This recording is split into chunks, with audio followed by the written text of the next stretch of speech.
بسم الله الرحمن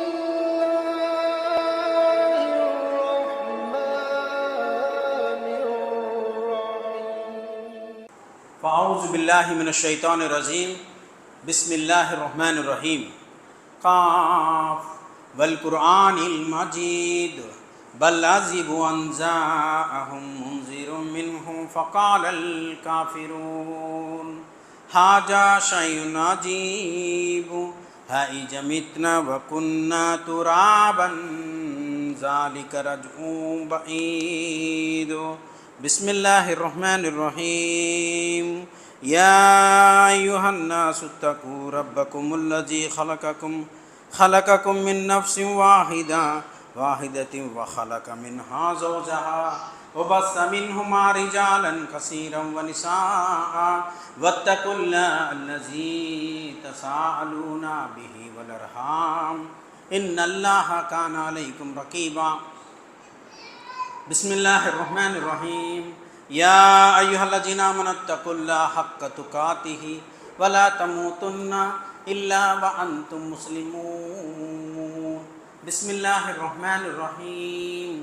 يا أيها الذين آمنوا اتقوا الله وقولوا قولا سديدا يصلح لكم أعمالكم ويغفر لكم ذنوبكم ومن يطع الله ورسوله فقد فاز فوزا عظيما.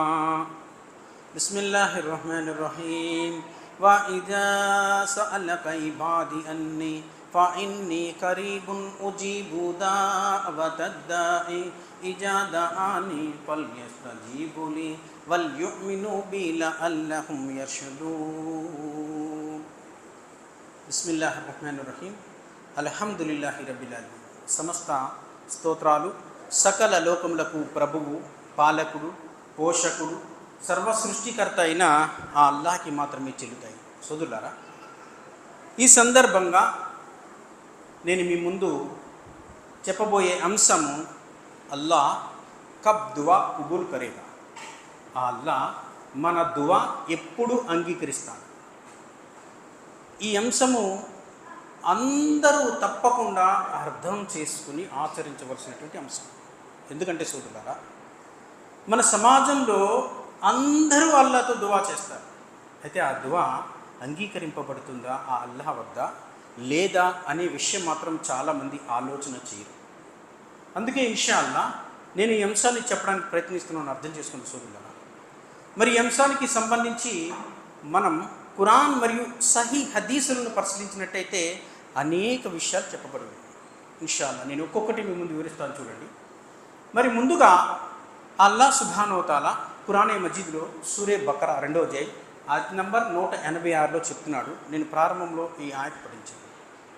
వఇజా సఅలక ఇబాది అన్నీ ఫఇన్నీ కరీబున్ ఉజీబు దాఅవతద్దాయి ఇజా దఆని ఫల్యస్తజీబు లీ వల్యుమిను బి లఅల్లహుం యర్షుదూన్. ఓ ప్రవక్త, నా దాసులు నా గురించి అడిగితే నువ్వు వారికి చెప్పు, వారికి నేను అత్యంత సమీపంలోనే ఉన్నానని, పిలిచేవాడు నన్ను ఎప్పుడు పిలిచినా అతని పిలుపుని ఆలకించి ఆమోదిస్తానని వారికి చెప్పు. అయితే వారు కూడా నా ఆదేశాన్ని శిరస వహించాలి, నన్ను విశ్వసించాలి, తద్వారానే వారు సన్మార్గ భాగ్యం పొందగలుగుతారు అంటాడు. అల్లాహు అక్బర్.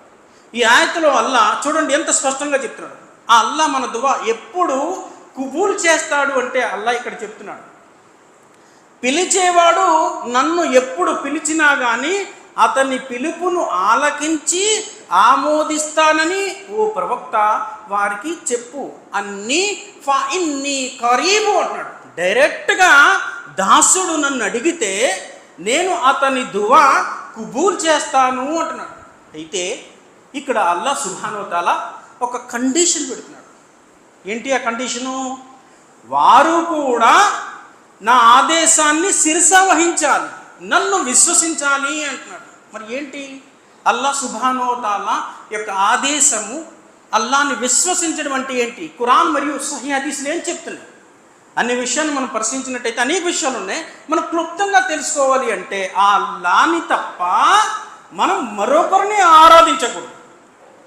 ఆ అల్లాకే మరొకరిని భాగస్వామ్యాన్ని కల్పించరాదు, ఆయనకి మరెవరిని సాటి కల్పించరాదు. సజ్దా అనేది ఆ అల్లా ముందు మాత్రమే చేయాలి. ఇన్నని అల్లాహు లా ఇలాహా ఇల్లా అన్న ఫఅబ్దుని వఅకిముస్సలా, ఇది అల్లా ఆదేశం. మరి విశ్వసించడం ఏంటి? మంచి చెడు, లాభం నష్టం, జీవం మరణం అన్నీ కూడా ఆ అల్లా వైపు నుంచే వస్తాయని గట్టిగా నమ్మకం కలిగి ఉండడమే విశ్వాసం అంట. ఎవరిలో అయితే ఈ రెండు ఆచరణలు ఉంటాయో నేను వారి దువా అంగీకరిస్తాను అని అల్లాహ్ సుబ్హానహు వ తఆలా ఈ ఆయతలో. మరి అర్థం చేసుకోండి సోదరులారా, మరి ఈ సమాజంలో ఎంతమంది ఈ కండిషన్లో ఉన్నారు చూడండి. నాకు తెలిసి చాలామంది ఈ కండిషన్కి దూరంగా ఉన్నారు. ఎందుకంటే చాలామంది దువా అనే విషయం వచ్చేటప్పటికి ఆ అల్లా మన దువా వినడేమో, ఎందుకంటే మనం ఎన్నో కొన్ని పాపాలు చేస్తూ ఉంటాం కదా, అందు గురించి అల్లా మన దువా వినడేమో అనే అజ్ఞానంతో చాలామంది ప్రవక్తల వసీలా తీసుకుని దువా చేస్తుంటారు. ఇంకా చాలామంది సమాధుల వద్ద వారి తలలు ఉంచి వారికి సజ్దా చేస్తూ ఔలియాల, బాబాల సిఫారసు, వసీలాని కోరుకుంటూ అల్లాతో దువా చేసేవారి సమాజంలో చాలామంది ఉన్నారు. మరి ఇస్లాంలో ఇది జాయిజా? ఇది ఇస్లాంలో జాయిజ్ కాదు. మరి ఏంటి అంటే షిర్క్ మరియు బిదాత్ అయిపోయింది. అందుకే అల్లాహ్ సుబ్హానహు వ తఆలా ఈ ఆయతలో చాలా స్పష్టంగా చెప్తున్నాడు. ఏం చెప్తున్నాడు? అన్నీ ఫఇన్నీ కరీబ్, నా దాసులు నాతో దువా చేస్తే నేను వారి యొక్క దువా ఆమోదిస్తాను, వారి దువా కుబూల్ చేస్తాను. అయితే వారు నా ఆదేశాన్ని కూడా శిరస వహించాలి, సంపూర్ణంగా విశ్వాసంతో ఉండాలి అంటారు. మరి ఎవరైతే ఇలా ఉంటారో అల్హమ్దులిల్లాహ్ వారి యొక్క దువా ఆ అల్లా అంగీకరిస్తాను అంటాడు. చూడండి సోదరులారా, ఆ అల్లా దువా అంగీకరించడానికి గల ప్రధానమైనటువంటి కారణం అర్థం చేసుకోండి. सबसे अल्लाह से दुआ मांगे, अल्हम्दुलिल्लाह अल्लाह सुब्हानहु व तआला हमारा दुआ कबूल करेगा. बीच में हमारा नबी, औलिया, बाबा, इमाम वसीला से नहीं, हमारा नबी से वसीला से नहीं, औलिया वसीला से नहीं, डायरेक्ट अल्लाह से दुआ मांगेंगे, अल्लाह सुब्हानहु व तआला हमारा दुआ कबूल करेगा अल्हम्दुलिल्लाह. అయితే సోదరులారా ఒక విషయం చెప్పాను. రెండోది ఏంటి? बिदात. बिदात मत करो, अल्लाह से दुआ करो. अल्हम्दुलिल्लाह अल्लाह सुब्हानहु व तआला हमारा दुआ कबूल करेगा. ఎవరైతే బిదాత్ కలిగి ఉంటారో వారి దువా అల్లాహ్ సుబ్హానహు వ తఆలా అంగీకరించను అని చెప్తున్నాడు. దలీల్ ఏంటి? దైవప్రవక్త ముహమ్మద్ చెప్తున్నారు, ఇన్నల్లాహ అజాబ దువా అన్ కుల్లి సాహిబి బిదాత్. ఇన్నల్లాహ్ హాజాబ దువా అన్ కుల్లి సాహిబి బిదాత్. ఎవరైతే బిదాత్ కలిగి ఉంటారో వారి దువా అంగీకరింపడం జరగదు. బిదాత్ వదిలేసి దువా చేస్తే అల్లాహ్ వారి దువా అంగీకరిస్తాడు. హత్తా యద బిదాత్, అతి చిన్న బిదత్ అయినా సరే దువా అంగీకరించగలరు. వదిలేసి దువా చేస్తే అల్లాహ్ అంగీకరిస్తాను అంటాడు. అయితే బిదత్ అంటే ఏంటి సోదరులారా? మనందరికీ తెలుసు.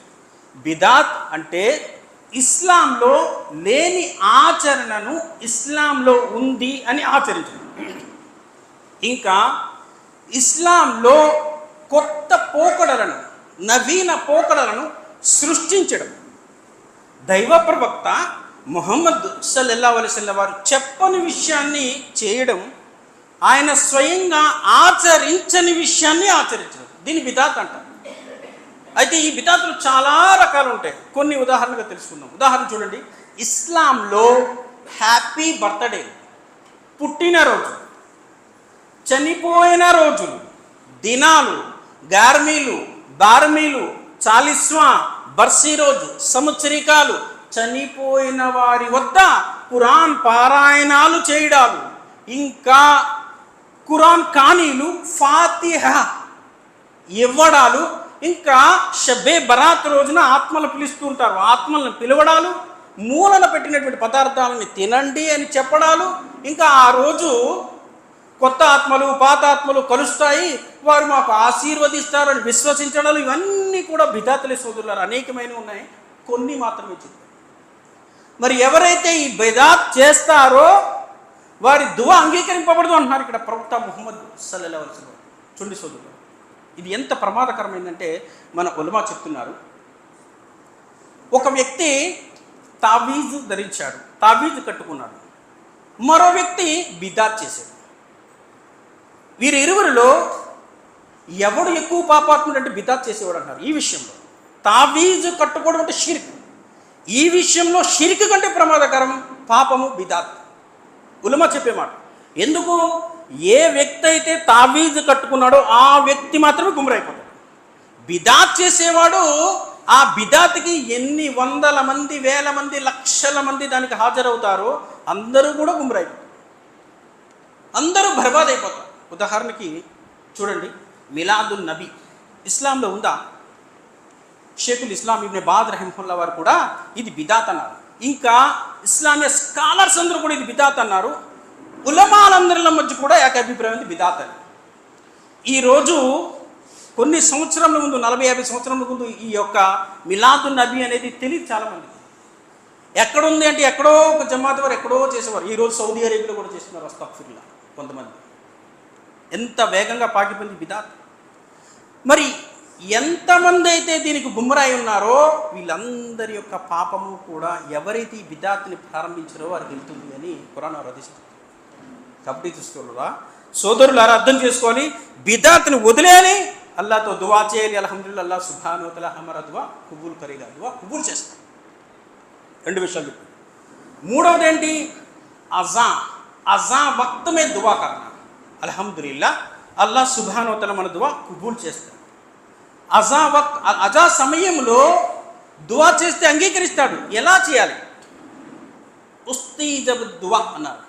ఉస్తీజబ్ దువా అంటే ఈ దువా ఎలా చేయాలి అంటే, మౌజిన్ మస్జిద్లో అజా ఇస్తుంటాడు, ఆ అజాకి సమాధానం చెబుతూ దువా చేయాలి. ఉదాహరణకి చూడండి, మస్జిద్లో మౌజన్ అజా ఇస్తాడు కదా, అల్లాహు అక్బర్ అల్లాహు అక్బర్, మళ్ళీ కాస్త గ్యాప్ ఇస్తాడు, 15-20 సెకండ్లు ఉంటుంది. తర్వాత మళ్ళీ అల్లాహు అక్బర్ అల్లాహు అక్బర్, అల్లాహు అక్బర్ అల్లాహు అక్బర్ అని చెప్పినప్పుడు సేమ్ మనం రిపీట్ సమాధానం ఇస్తూ, అష్హదు అల్లా ఇలాహా ఇల్లల్లాహ్ అని చెప్పినప్పుడు సమాధానం ఇస్తూ, అజా యొక్క పలుకులన్నిటికీ సమాధానం ఇస్తూ, మధ్యలో ఉండేటువంటి చిన్న గ్యాప్, ఏ గ్యాప్ అయితే ఉందో ఆ గ్యాప్లో దువా చేస్తే అల్హమ్దులిల్లాహ్ ఆ దువా అంగీకరింపబడుతుంది, తప్పకుండా అంగీకరింపబడుతుంది అన్నారు. చూడండి సోదరులారా, చిన్న గ్యాప్, చిన్న దువా, సుబ్హానల్లాహి వ బిహమ్దిహి, సుబ్హానల్లాహి వ బిహమ్దిహి, సుబ్హానల్లాహి వ బిహమ్దిహి అయిపోయింది. చిన్న దువా. ఇలాంటి దువాలు చాలా ఉన్నాయి కదా. అస్తగ్ఫిరుల్లాహ్. చిన్న దువా చేస్తే మన యొక్క దువా అంగీకరింపబడుతుంది. మరి ఎంతమంది ఈ యొక్క ఆచరణ చేస్తున్నారు ఈరోజు? అర్థం చేసుకుంటూ చూడండి. ఎందుకంటే నాకు తెలిసి చాలామంది ఈ ఆచరణలో చాలామంది వెనుకబడి ఉన్నారని చెప్తాను. ఎందుకంటే అజా ఇచ్చేటప్పుడు సమాధానమే చెప్పట్లేదు చాలామంది. ఇంక ఈ దువా ఏం చేస్తారు? అజా ఇచ్చేటప్పుడు కూడా చాలామంది చాలా వ్యర్థమైనటువంటి మాటలు, గీబత్తుకి సంబంధించినటువంటి మాటలు, ఉపద్రవాలు సృష్టించేటువంటి మాటలు కూడా మాట్లాడుకునేవారు ఉన్నారు. దువా ఎలా కబూల్ అవుతుంది? కాబట్టి సోదరులారా, అల్లాహ్ సుబ్హానహు వ తఆలా ఈ దునియాలో దాసుడు దువా చేయడానికి కొన్ని ప్రత్యేకమైనటువంటి సమయాలు పెట్టాడు. ఆ సమయాలనే ఇన్షాల్లా నేను మీ ముందు ప్రస్తావిస్తున్నాను. ఉలమా యొక్క బయాన్ ఇది. అల్హమ్దులిల్లాహ్.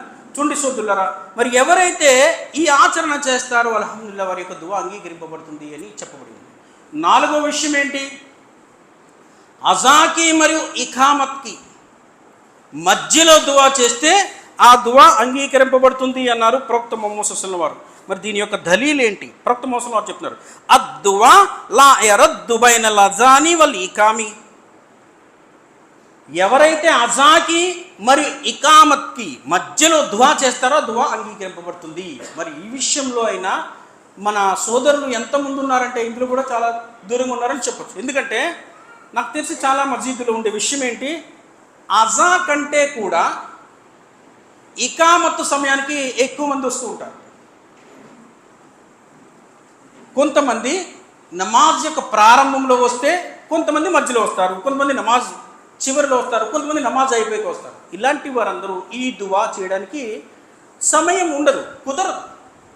కాబట్టి సోదరులారా, ఈ దువా జరగాలి అంటే అజా అయినట్టునే అల్హమ్దులిల్లాహ్ మస్జిద్కి రావాలి. చక్కగా వజూ చేసుకుని ఎన్ని సున్నతులు అయితే ఉన్నాయో అన్ని సున్నతులు చదువుకుని ఈ మౌజిన్ అకామత్కి నుంచునేంత వరకు దువా చేస్తే అల్హమ్దులిల్లాహ్ దువా కబూల్ అవుతుంది. అల్హమ్దులిల్లాహ్ ఆచరణ చేయాలి సోదరులారా, ప్రయత్నించాలి. అల్లాహ్ సుబ్హానహు వ తఆలా మన యొక్క దువా కబూల్ చేసేటువంటి విషయాలు. అదేవిధంగా 5వది, కోడి కూత కూసే సమయంలో ఎవరైతే దువా చేస్తారో వారి దువా అంగీకరింపబడుతుంది అన్నారు. కోడి కూత కూసే సమయం, దీని గురించి దైవప్రవక్త మోసలో చెప్పే హదీస్ ఏంటి? ఇజా సమీఅతుమ్ సియాహద్దిక్ ఫస్అలుల్లాహ్ మిన్ ఫజ్లి ఫఇన్నహరా అత్మలక.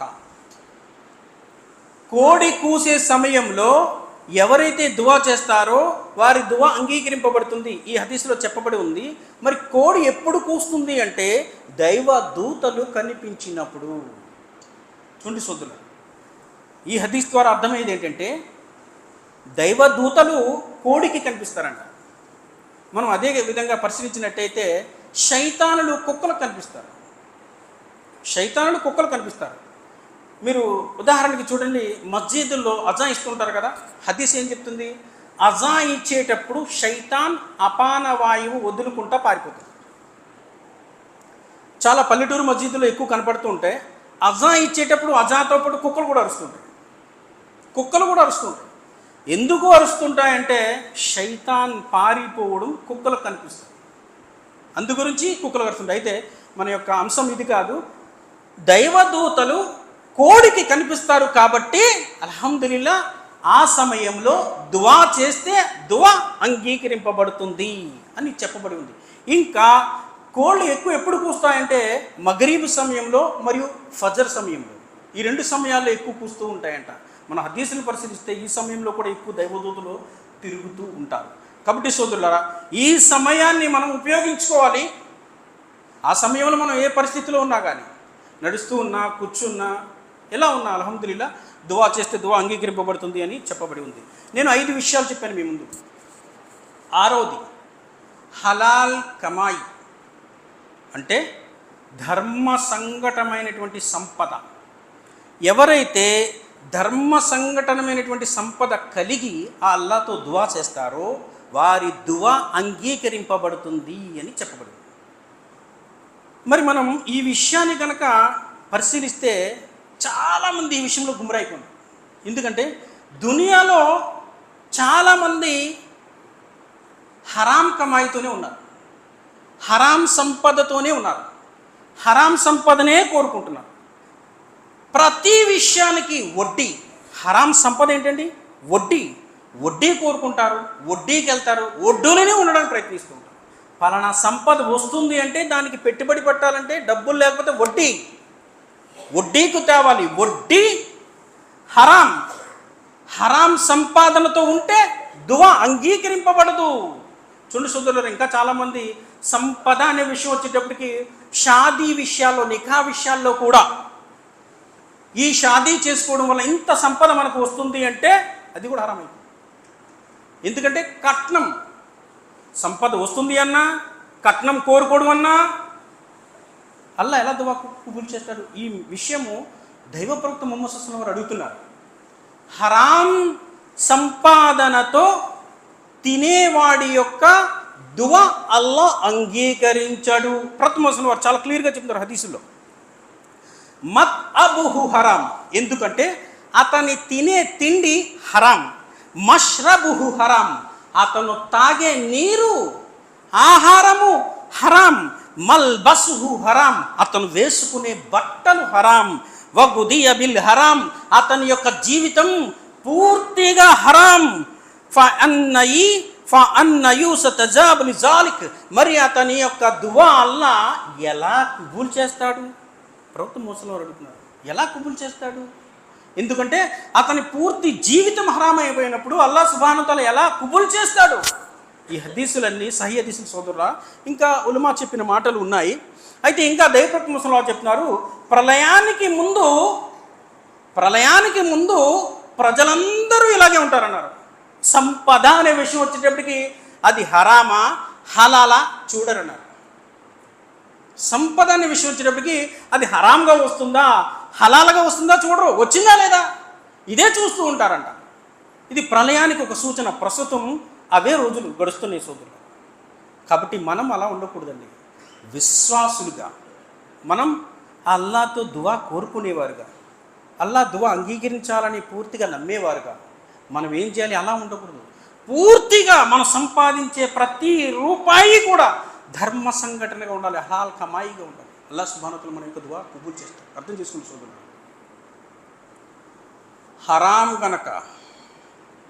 హరాం గనక నిషేధించబడినటువంటి సంపదతో గనక మనం తింటే, మన శరీరంలోకి నీరు వెళితే, నీరు చాలు, ఆహారమైన నీరని ఏదైనా లోపలికి వెళ్ళి మన శరీరం పెరిగితే, శరీరంలో ఒక్క మాంసపు ముక్క పెరిగినా సరే, దైవప్రవక్త ముహమ్మద్ చెప్తున్నారు అలాంటి గురించి. హదీస్ ఇలా వస్తుంది చూడండి, లా యద్ఖులుల్ జన్నత లహ్మున్ నబత మిన సుహ్త్.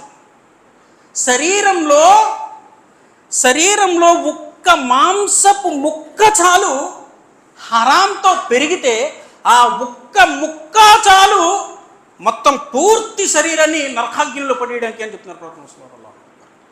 చూడండి చూడండి, హరాం ఎంత ప్రమాదకరమైంది చూడండి.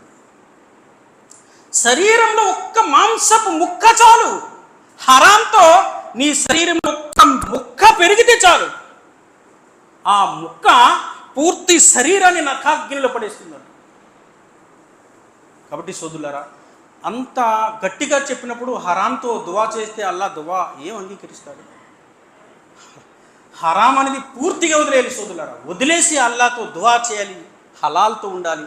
అల్హమ్దులిల్లాహ్, అల్లా సుబ్హానహు వ తఆలా మన యొక్క దువా కబూల్ చేస్తాడు. అదేవిధంగా 7వ విషయం, ఇది పూర్తిగా నాకు తెలిసి చాలామంది వదిలేశారు. ఈ యొక్క విషయాన్ని, ఆచరణ వదిలేశారు. ఏంటి ఈ ఆచరణ అంటే, ఇతరుల కొరకు దువా చేయడం. ఇతరుల కొరకు దువా చేయడం అల్హమ్దులిల్లాహ్ ఎవరైతే చేస్తారో వారి యొక్క దువా అంగీకరింపబడుతుంది అని దైవప్రవక్త ముహమ్మద్ చెప్పారు. చూడండి సోదరులారా, దీనికి సంబంధించి హదీస్ ఇలా వస్తుంది. ఏంటి హదీసు? దావతుల్ ముస్తజా దావతుల్ యకీ. ఎవరైతే ఇతరుల కొరకు దువా చేస్తారో, ఏ దువా అయితే మీరు చేస్తారో ఆ దువా మీకు కూడా అంగీకరింపబడుతుంది అన్నారు.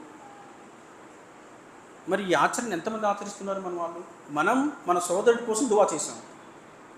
ఉదాహరణకి, నా సోదరుడు ఎక్కడో ఉన్నాడు, అనారోగ్యంతో బాధపడుతూ ఉన్నాడు. వల్ల నా సోదరుడికి ఆరోగ్యాన్ని ప్రసాదించు, దువా చేశాం.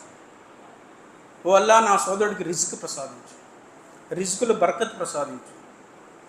ఓ అల్లా, నా సోదరుడు చాలా కష్టంతో ఉన్నాడు, కష్టాన్ని తీర్చు. ఎన్ని రకాలుగా ఎంతమంది సోదరుల కోసం అయితే మనం దువా చేస్తామో అల్హమ్దులిల్లాహ్ అల్లా సుబ్హానహు వ తఆలా వారికి కూడా ప్రసాదిస్తాడు, దువా చేసిన వారికి కూడా ప్రసాదిస్తాడంట. ఇతరుల కొరకు దువా చేయడం వల్ల వచ్చేటువంటి ఫాయిదా ఇది. మరి అలాంటి వారు ఈ రోజులు ఎవరైనా ఉన్నారా? జనరల్గా మనం మన కోసం దువా చేసుకుంటాం, మన కుటుంబం కోసం దువా చేసుకుంటాం, ఇంకా తోటి సాతీల కోసం దువా చేసుకుంటే జస్ట్ గుర్తించుకోవచ్చు కొంతమంది, చాలామంది అది కూడా గుర్తించుకోవచ్చు. కానీ మన సోదరుడు కష్టము, మన సోదరుడు నష్టము, అనారోగ్యము, ఇంకా ఏమైతే ఉన్నాయో వాటన్నిటి గురించి దువా చేసేవారు ఎవరైనా ఉన్నారా? చాలామంది లేరు. చాలామంది, కొంతమంది ఉంటే అల్హమ్దులిల్లాహ్, కానీ చాలామంది లేరు అని మన ఉలమాయే చెప్తున్నారు అన్నమాట. మరి ఇది ఎంత గొప్ప ఆచరణ అంటే సోదరులారా, అల్హమ్దులిల్లాహ్ ఎవరి కోసమైతే దువా చేస్తామో వారికి అల్లాహ్ సుబ్హానహు వ తఆలా ప్రసాదిస్తాడు, దువా చేసిన వారికి కూడా ప్రసాదిస్తాడు. చూడండి, పూర్వం సహబాలు ఈ విషయంలో ఎలా ఉండేవారు? అబూ దర్దా రజియల్లాహు అన్హు, ఆయన సజ్దా చేసేటప్పుడు, సజ్దాలో మామూలుగా దువా కాదండి, సజ్దాలో 70 మంది తన తోటి సాక్షుల కోసం, వారి యొక్క మంచి చెడుల కోసం, వారి బాగోగుల కోసం, వారి యొక్క ఉపాధి కోసం, వారి యొక్క రిజ్క్ కోసం దువా చేసేవారు 70 మంది సహాబాలు. అదేవిధంగా అబూ హమ్దూన్ అల్ కస్సా, ఈయన కూడా ఒక సహాబీ. ఈయన దువా ఎలా చేసేవారంటే ఇతరుల గురించి, రాత్రులు పడుకునేటప్పుడు ఈయన వద్ద ఒక డైరీ ఉండేదంట. ఆ డైరీలో సుమారు 300 పేర్లు ఉండేవంట. 300 పేర్లు. ఒక్కొక్క పేరుని ఆయన నోటితో పలికి 300 పేర్లు అయిపోయాక వారి యొక్క మంచి గురించి, ఆరోగ్యం గురించి, వారి యొక్క రిజ్క్ గురించి, వారి యొక్క కష్టాల గురించి అల్లాతో చెప్పి వారికి ఇవి ప్రసాదించమని దుఆ చేసి పడుకునేవారంట. చూడండి సోదరులు, ఇవన్నీ వీరి యొక్క చరిత్రలో వస్తాయి. అదేవిధంగా ఇమాం అహ్మద్ బిన్ హంబల్ రహిమహుల్లా, ఈయన గురువు గారు ఎవరంటే ఇమాం షాఫాయి రహిమహుల్లా వారు. ఆయన గురించి సుమారు 40 సంవత్సరములు దుఆ చేశారంట. ఎందుకు? ఆయన ఆరోగ్యం గురించి, ఆయన యొక్క ఉపాధి గురించి, రిజ్క్ గురించి, ఆహారం గురించి దుఆ చేసేవారంట. ఇతరుల కొరకు దుఆ చేయడం అంటే ఇది సోదరులు. ఎవరైతే ఈ గొప్ప ఆచరణ కలిగి ఉంటారో అల్హమ్దులిల్లా వారి యొక్క దుఆ అంగీకరింపబడుతుంది అని హదీసులు చెప్తుంది. చూడండి సోదరులారా, మనం ఆచరించాలి, ప్రయత్నించాలి. అల్హమ్దులిల్లా ఇవన్నీ కూడా దుఆ కుబూల్ అయ్యేటువంటి విషయాలు. అదేవిధంగా మరొక విషయాన్ని పరిశీలించినట్టయితే హజరత్ యూనుస్ అలైహిస్సలాం వారి యొక్క దుఆ ఎవరైతే చేస్తారో, ఏంటి దుఆ? లా ఇలాహ ఇల్లా అంత సుబ్హానక ఇన్నీ కుంతు మినజ్ జాలిమీన్. ఓ అల్లా, నువ్వు నిశ్చయంగా అల్లా, నువ్వు తప్ప మరొక ఆరాధ్యుడు లేడు, నేనే దౌర్జన్యపరుణ్ణి. దీని యొక్క అర్థం అన్నమాట. ఎవరైతే ఈ దుఆ చేస్తారో తర్వాత మీరు ఏ దుఆ కోరుకున్నా అల్హమ్దులిల్లా అల్లా సుబ్హానహు వ తఆలా ఈ దుఆ కుబూల్ చేస్తాడు. అదేవిధంగా 8 చెప్పాను. 9ది ఏంటంటే జుమ్మా రోజు ఎవరైతే అస్ర్ నమాజ్ తర్వాత దుఆ చేస్తారో వారి యొక్క దుఆ అంగీకరింపబడుతుంది అని దైవప్రవక్త ముహమ్మద్ వారు ఈ హదీస్ చాలా హదీసులు. అయితే ఇంకా జుమ్మా గురించి ప్రవక్త ముహమ్మద్ సల్లల్లాహు అలైహి వసల్లం వారు చెప్తున్నారు, లిసల్ ఇమామ్ ఇలా అయ్యుకద అస్సలా. జుమ్మా రోజు గురువుగారు మెంబర్పై కూర్చున్నప్పటి నుంచి మెంబర్ దిగేంత వరకు, నమాజ్ కోసం నించున్నప్పటి నుంచి నమాజ్ అస్సలాం పూర్తి అయ్యే వరకు 4 సందర్భాలు చెప్పారు. 4 సందర్భాల్లో ఏ సందర్భంలో దుఆ చేసినా దుఆ కుబూల్ అవుద్ది అన్నారు. ఏంటి సందర్భము? మెంబరమై కూర్చున్నప్పుడు దుఆ చేయాలి అల్హమ్దులిల్లా. ఖుత్బా అయిపోయిన తర్వాత రెండోసారి ఖుత్బా కూర్చుంటారు కదా, అప్పుడు 2 సార్లు. మూడోసారి మెంబర్ దిగి గురువుగారు ఇమాం ఖతీబు మిహ్రాబ్ వైపుకి తిరుగుతారు నమాజ్ కోసం, అది ఆ సందర్భము. 4వసారి నమాజు ఆచరించేటప్పుడు సజ్దాలో 4వసారి. ఈ 4 సమయాల్లో ఎవరైతే దుఆ చేస్తారో అల్హమ్దులిల్లా ఆ దుఆ అంగీకరింపబడుతుంది అన్నారు. చూడండి సోదరులారా, దుఆ అనేది ప్రధానంగా 2 రకాలు. ఒకటి తప్పకుండా చేతులు ఎత్తాలి, రెండోది చేతులు ఎత్తవసరం లేదు. సాధారణమైన దుఆ కేవలం సంకల్పంతో నోటితో చేస్తే చాలు, అల్హమ్దులిల్లా దుఆ అంగీకరింపబడుతుంది. అయితే ఇవన్నీ జుమ్మా రోజు గురువుగారు కూర్చున్నప్పుడు, ఇంకా సజ్దాలో, ఇంకా రెండోసారి ఇవన్నీ ఉన్నాయి కదా, ఇవన్నీ నోటితో చెప్తే సరిపోతుంది, చేతులు ఎత్తే అవసరం లేదండి. ఇంకా ఎన్ని విషయాలు, చాలా విషయాలు చెప్పాం కదా, ఇవన్నీ కూడా నోటితో చెప్పుకున్నటువంటి దువాలు అర్థం చేసుకోవాలి. అయితే చేతులు ఎత్తి చేసే దువా ఏంటి? అజాకి మరియు ఇకామత్కి మధ్యలో దువా చేయమన్నాం కదా, దువా తప్పకుండా కుబూల్ అవుతుంది ఆ సమయంలో దువా. చూడండి సోదరులారా, అదేవిధంగా తర్వాత దువాలో దరూద్ చదవడం వల్ల, దువాలో దరూద్ చదవడం వల్ల ఆ దువా అంగీకరింపబడుతుంది అని చెప్పబడింది. ఉబయ్ బిన్ కాబ్ రజియల్లాహు అన్హు వారు దైవప్రవక్త ముహమ్మద్ సల్లల్లాహు అలైహి వసల్లం వారిని అడుగుతున్నారు, అజ్అలులక సలాతికుల్లా, ఓ దైవ ప్రవక్త, నేను దువాలో ఎక్కువగా దరూదే చదువుతూ ఉంటే ఏంటి నాకు ఫాయిదా అడుగుతున్నాను. దైవప్రవక్త ముహమ్మద్ సల్లల్లాహు అలైహి వసల్లం చెప్తున్నారు, నువ్వు దరూద్ చదివిన తర్వాత నువ్వు అల్లాని ఏది కోరుకుంటే అది అల్లా సుబ్హానహు వ తఆలా నీకు ఇచ్చేస్తాడు. అల్లాహు చూడు. కాబట్టి దువాలో మనం ప్రారంభంలో దరూద్ చదవాలి. తర్వాత మనం ఏదైతే అల్లాని అడగాలని అనుకుంటున్నామో అన్ని కంప్లీట్గా అడిగిన తర్వాత దువా ముగించేటప్పుడు కూడా దరూద్ చదవాలి. దరూద్ చదివి మన యొక్క దువా ముగించాలి సోదరులారా, దువా కుబూల్ అవుతుంది. చూడండి సోదరులారా, అదేవిధంగా తర్వాతది ఏంటి? మనకి ఎంత కష్టం వచ్చినా అల్లా పేరుతోనే దువా చదవాలి. అల్లా పేరు తీసుకుని దువా చదవాలి. దానికి సంబంధించి దలీలు ఏంటంటే ఖురాన్లో అనేక విషయాలు ఉన్నాయి. అయ్యూబ్ అలైహిస్సలాం వారు కుష్టి వ్యాధితో తఫ్సీర్లో చెప్పబడి ఉంది. సుమారు 19 సంవత్సరములు ఆయన చాలా బాధపడ్డారు. కుష్టి వ్యాధి ఎలాంటి వ్యాధి అంటే శరీరంలో ఉండేటువంటి పురుగులు సైతం కింద పడిపోయేవి. ఆయన ఆ పురుగుల్ని మళ్ళీ తీసుకెళ్ళి ఆయన శరీరంలో పెట్టుకునేవాడు. అల్లా నీకు నా శరీరాన్ని ఆహారంగా ఇచ్చాడు, తిను అని. తర్వాత ఆ అల్లాతో దువా చేశారు. అల్హమ్దులిల్లా, అల్లా సుబ్హానహు వ తఆలా వెంటనే ఆయన యొక్క వ్యాధిని దూరం చేశాడు. పూర్వపు వైభవాన్ని పూర్తిగా ఆయనకి ఇచ్చేశారు. అదేవిధంగా జకరియా అలైహిస్సలాం ఇంకా చాలామంది సహాబాలు ప్రవక్తలు అందరూ అల్లాతోనే దువా చేశారు. అల్హమ్దులిల్లా, అల్లాతో దువా చేస్తే అల్లా సుబ్హానహు వ తఆలా వారి యొక్క దువా కబూల్ చేసేది, అంగీకరించాడు. చాలా ఆధారాలు ఉన్నాయి. అదేవిధంగా కబడ్డీ సోదరులారా, మనము కూడా అల్లాతోనే దువా చేయాలి, అల్లా పేరు తీసుకోవాలి. అల్హమ్దులిల్లా.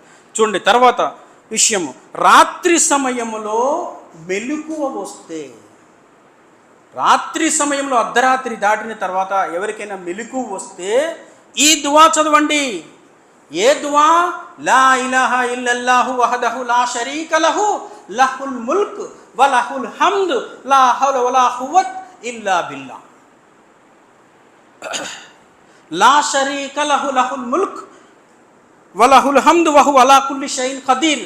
సుబ్హానల్లాహ్, అల్హమ్దులిల్లా, అల్లాహు అక్బర్, లా ఇలాహా ఇల్లల్లాహ్, లా హౌల వలా ఖువ్వత ఇల్లా బిల్లా. ఇది దువా. ఎవరైతే ఈ దువా చేస్తారో, ఈ దువా చేసిన తర్వాత మరి ఏ దువా అడిగినా అల్హమ్దులిల్లా అల్లా సుబ్హానహు వ తఆలా వారి యొక్క దువా అంగీకరిస్తాడు అని చెప్తున్నారు. చూడండి సోదరులారా, ఇలా 12 విషయాలు ఉన్నాయి, ఇంకా అనేక విషయాలు ఉన్నాయి దువా అంగీకరించే విషయాలు. మనం ఆచరిస్తే అల్లా సుబ్హానహు వ తఆలా తప్పకుండా వాటిని కబూల్ చేస్తారు. అయితే చూడండి సోదరులారా, సమయం అవుతుంది కాబట్టి నేను ఒకసారి వీటిని రిపీట్ చేసి నా ప్రసంగాన్ని ముగిస్తాను. అర్థం చేసుకోండి సోదరులారా. అయితే వీటిని నేను ఉర్దూలో ట్రాన్స్లేషన్ చేయడానికి కాస్త క్లుప్తంగా ప్రయత్నిస్తాను. అర్థం చేసుకోండి. అల్లా కబ్ దువా కబూల్ కరేగా. सबसे पहले डायरेक्ट अल्लाह से दुआ मांगे, अल्हम्दुलिल्लाह अल्लाह सुब्हानहु व तआला हमारा दुआ कबूल करेगा. बीच में नबी, औलिया, इनका बाबा, इमाम, वसीला से नहीं, डायरेक्ट अल्लाह से दुआ मांगेंगे, अल्हम्दुलिल्लाह अल्लाह सुब्हानहु व तआला हमारा दुआ कबूल करेगा. नंबर 2, बिदात मत करो, बिदात करेंगे तो अल्लाह हमारा दुआ कबूल नहीं करेगा. अगर बिदात ना करे तो अल्लाह हमारा दुआ कबूल करेगा. नंबर 3, अज़ां वक्त में दुआ करना, मस्जिद में मौजिन का अज़ां जवाब देते गैफ में दुआ करे तो अल्हम्दुलिल्लाह अल्लाह सुब्हानहु व तआला हमारा दुआ कबूल करेगा. नंबर 4, अज़ां और इकामत के बीच में दुआ करे तो अल्लाह हमारा दुआ कबूल करेगा. नंबर 5, जब मुर्गी बांग देती है उस वक्त में दुआ करे तो अल्लाह हमारा दुआ कबूल करेगा. नंबर 6, हलाल कमाई, इंसान अगर हलाल कमाएगा तब अल्लाह हमारा दुआ कबूल करेगा. नंबर 7, दूसरों को हक में दुआ करे, अल्हम्दुलिल्लाह अल्लाह हमारा दुआ कबूल करेगा. नंबर 8, यूनुस अलैहिस्सलाम वाली का दुआ पढ़ना. क्या दुआ? ला इलाहा इल्ला अंता सुब्हानका इन्नी कुन्तु मिनज़ ज़ालिमीन. बाद कौन सा दुआ पढ़ना? अल्हम्दुलिल्लाह अल्लाह सुब्हानहु व तआला हमारा दुआ कबूल करेगा. नंबर 9, जुम्मा का दिन असर का बाद दुआ कबूल होगा और इमाम मेंबर पर बैठता है उस वक्त भी दुआ कबूल होगा. जब इमाम दूसरी खुतबा के लिए बैठता है उस वक्त भी दुआ कबूल होगा. बाद नमाज में उस वक्त भी दुआ कबूल होगा. नंबर 10, दुआए दरूद पढ़े तो अल्लाह हमारा दुआ कबूल करेगा. नंबर 11, अल्लाह नाम से डायरेक्ट दुआ मांगे, हमारा दुआ कबूल करेगा. नंबर 12, रात आंख को खुलती है ए दुआ पढ़े, ला इलाहा इल्लल्लाहु वहदहु ला शरीका लहु लहुल मुल्क व लहुल हम्द व हुवा अला कुल्ली शैइन कदीर. सुब्हानल्लाह, अल्हम्दुलिल्लाह, अल्लाहु अकबर, ला इलाहा इल्लल्लाह, ला हौला वला कुव्वत इल्ला बिल्लाह. ये दुआ बोला 5 कलिमा, ये दुआ में 5 कलिमा है, ये पढ़े तो उससे भी हमारा दुआ कबूल करेगा. हमेशा अल्हम्दुलिल्लाह अल्लाह से दुआ करते, अल्लाह दुआ कबूल करेगा. అర్థం చేసుకోండి సోదరులారా, మనం ఎల్లప్పుడూ ఈ దువా చేస్తూ ఉండాలి. హమేషా ఈ దువా చేస్తూ ఉండాలి. దువాలు చేస్తుంటే అల్లాహ్ సుబ్హానహు వ తఆలా తప్పకుండా మన యొక్క దువా అంగీకరిస్తాడు. ఈ మాట హజరత్ లుక్మాన్ అలైహిస్సలాం వారు తన కుమారుడితో చెప్తున్నారు. ఏ బునై ఓ బునై, ఓ నా కుమారుడా, ఔ ఇద్లిసానక, నువ్వు ఎల్లప్పుడూ అల్లాతో దువా చేయి, ఎల్లప్పుడూ దువా చేసుకుంటూ ఉండు. అల్లా వద్ద ఒక గడియారం ఉంది, అల్లా వద్ద ఒక గడియారం ఉంది. ఆ గడియారంలో మీరు దువా చేస్తే, ఎవరైతే దువా చేస్తారో వారి దువా అంగీకరింపబడుతుంది. దైవ ప్రవక్త చెప్పారు ఈ హదీస్. దైవ ప్రవక్త ముహమ్మద్ సల్లల్లాహు అలైహి వసల్లం వారు ఈ యొక్క హదీస్ని చెప్తున్నారు. మరి దీని యొక్క దలీల్ ప్రకారం, ఆధారం ప్రకారం మనం అర్థం చేసుకోవాల్సిన విషయం ఏమిటండి? అల్లా సుబ్హానహు వ తఆలా ఈ భూమిపై విశ్వాసులకు ఒక గడియారం పెట్టాడు, ఒక సమయం పెట్టాడు. ఆ సమయంలో ఎవరైతే అల్హమ్దులిల్లా అల్లాతో దువా చేస్తారో వారి దువా తప్పకుండా అంగీకరింపబడుతుంది. దీని ఆధారంగా మనం అర్థం చేసుకోవాలి. కాబట్టి సోదరులారా, దువా అల్హమ్దులిల్లా ఇంకా అనేక విషయాలు దువాకి సంబంధించి ఉన్నాయి. ఇవి ప్రధానంగా ఉన్నాయి. ఈ విషయాన్ని మనం ఆచరణ చేస్తే ఎక్కువగా అల్లా సుబ్హానహు వ తఆలా మన యొక్క దువా తప్పకుండా అంగీకరిస్తాడు. మరి నేను అల్లాతో దువా చేస్తున్న వల్ల ఏ విషయాలు అయితే ఇక్కడ చెప్పడం జరిగిందో దీనిపై జ్ఞానాన్ని తెలుసుకుని ఆచరణ చేసేటువంటి భాగ్యాన్ని ప్రసాదించు. ఆమీన్. మరియు ఓ అల్లా మా యొక్క సంపద, ధర్మ సంఘటన అనేటువంటి సంపాదతో ఉండే భాగ్యాన్ని ప్రసాదించు. నీ పట్ల ఎల్లప్పుడూ దువా చేసుకునే భాగ్యాన్ని ప్రసాదించు. ఇంకా ఎవరినైతే నువ్వు అనుగ్రహిస్తావో ఆ అనుగ్రహ మూర్తుల యొక్క జాబితాలో మమ్మల్ని అందరినీ ఉంచు. ఇంకా అంతిమ దినాన వల్ల ఎవరినైతే నువ్వు కరుణిస్తావో ఆ కరుణామూర్తుల యొక్క ఉమ్మతి నుంచి మమ్మల్ని లేపము. మా యొక్క చిన్ని చిన్ని పాపాలు, పొరపాట్లు, లోపాలని నువ్వు నీ యొక్క లెక్కల గడియలో చాలా సులువుగా తీసుకుని అల్లా మాకు కామయాబ్ చెయ్యి, జన్నతులు కామయాబ్ చెయ్యి, ఆ జహన్నం నుంచి మమ్మల్ని రక్షించుము. ఆమీన్ సుమ ఆమీన్. వాఖిర్ దావనా అనిల్ హమ్దులిల్లాహి రబ్బిల్ ఆలమీన్. రబ్బనా తకబ్బల్ మిన్నా ఇన్నక అంతస్ సమీఉల్ అలీమ్.